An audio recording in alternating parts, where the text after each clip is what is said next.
Welcome to this quick explainer. Today we're diving into MicroMacro Crime City. It's an absolutely fantastic cooperative puzzle game, and we're going to get you playing in no time.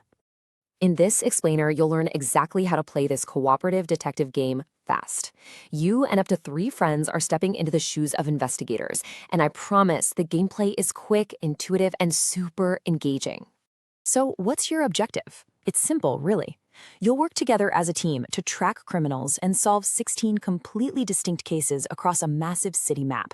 This map is kind of like a giant puzzle, where time unfolds, letting you literally trace a suspect's path forwards or backwards through their day.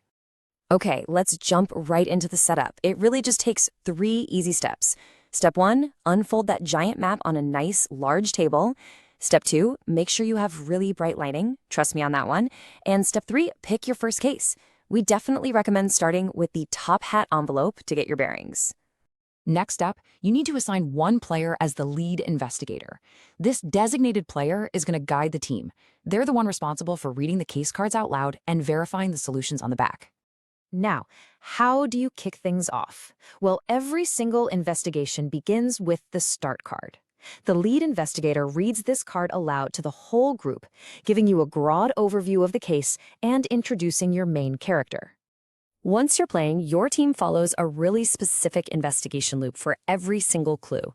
First, the lead reads the task on the black background aloud. Then, the whole team scans the map together looking for the scene. Finally, the lead investigator verifies the map coordinates printed right there on the card, which pinpoint exactly where the answer lives on the grid. Let's look at a quick example. Say the black card tasks you to find the pub. On your turn, the lead reads this prompt, but hey, don't turn the card over just yet. Your entire team now scours the map, carefully scanning the streets for Fernando's pub. You'll be looking for building signs or familiar faces. This shared search phase, it's honestly the heart of the whole game.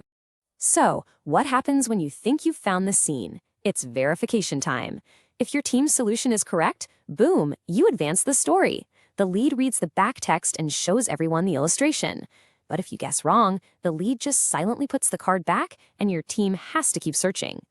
Now pay close attention to this part, because an incorrect guess has real consequences.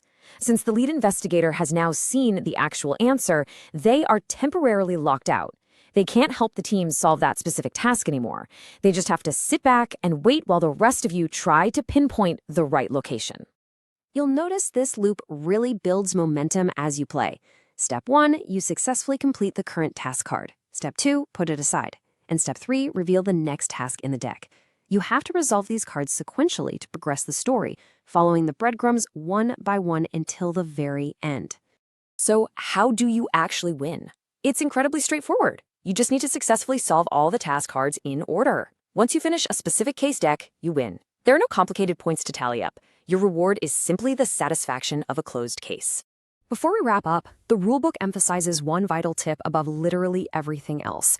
Bright light is extremely important. We mentioned this during setup, but it absolutely bears repeating. Poor lighting will easily ruin your investigation because some of these clues are drawn incredibly small. A stray shadow could hide the very criminal you're hunting. Here are a couple of final pro-detective tips to save you some frustration.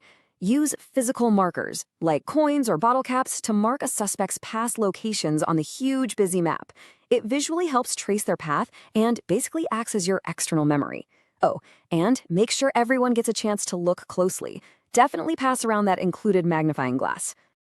Well, there you have it. You now know exactly how to play MicroMacro Crime City. So grab your magnifying glass, unfold that map, and open the top hat envelope right now.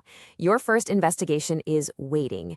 But ask yourself, once you start looking closely, what other secrets will you find hiding in plain sight?